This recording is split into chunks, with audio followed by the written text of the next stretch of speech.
అందరికీ advance congratulations. So మనం 78వ స్వతంత్ర దినోత్సవాన్ని పురస్కరించుకొని ఇప్పట్లాగే ప్రతి సంవత్సరంలోనే సిఆర్పిఎఫ్ వాళ్ళు ఇక్కడ చంద్రాయనగుట్ట నుంచి ఇక్కడ దాకా బైక్ ర్యాలీ తీసుకురావడం జరిగింది. సో మాకు చాలా గర్వకారణంగా ఉంది.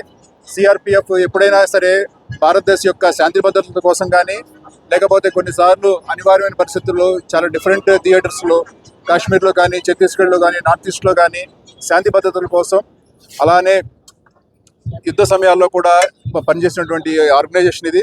సో ఇటువంటి సందర్భంలో స్వాతంత్ర దినోత్సవం యొక్క సెలబ్రేషన్స్ పురస్కరించుకొని ఇక్కడ మాకు విచ్చేయడం చాలా గర్వకారణంగా ఉంది. అట్లానే ఇక్కడ మనం చాలా మందికి ఇక్కడ మనం ఒక మినీ ఇండియా చూడొచ్చు. కల్చరల్ డైవర్సిటీ ఆర్ ఇంటిగ్రిటీ ఇక్కడ మనకి స్పష్టంగా కనిపిస్తుంది. చాలా సంతోషంగా ఉంది. అలానే ఈ unity and integrity and cultural diversity మన భారతదేశం యొక్క స్ట్రెంగ్త్ పునాది. సో అది ఇక్కడ మనం చార్మినార్ సాక్షిగా మనం ఇక్కడ చూడొచ్చు.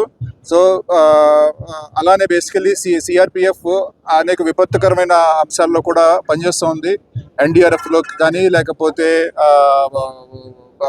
శాంతి భద్రతల అంశంలో కానీ, లేకపోతే నక్సల్ ఉద్యమము, అలానే నార్త్ ఈస్ట్ దాంట్లో కూడా చాలా బాగా చక్కగా పనిచేయడం జరిగింది. సో ఈ మెసేజ్ ఇదేమిటంటే బేసికల్లీ యూనిటీ అండ్ ఇంటిగ్రిటీ మన భారతదేశానికి యొక్క పునాది. ఇదే మనం ఇక్కడ డిస్ప్లే చేయడం జరిగింది. Thank you very much.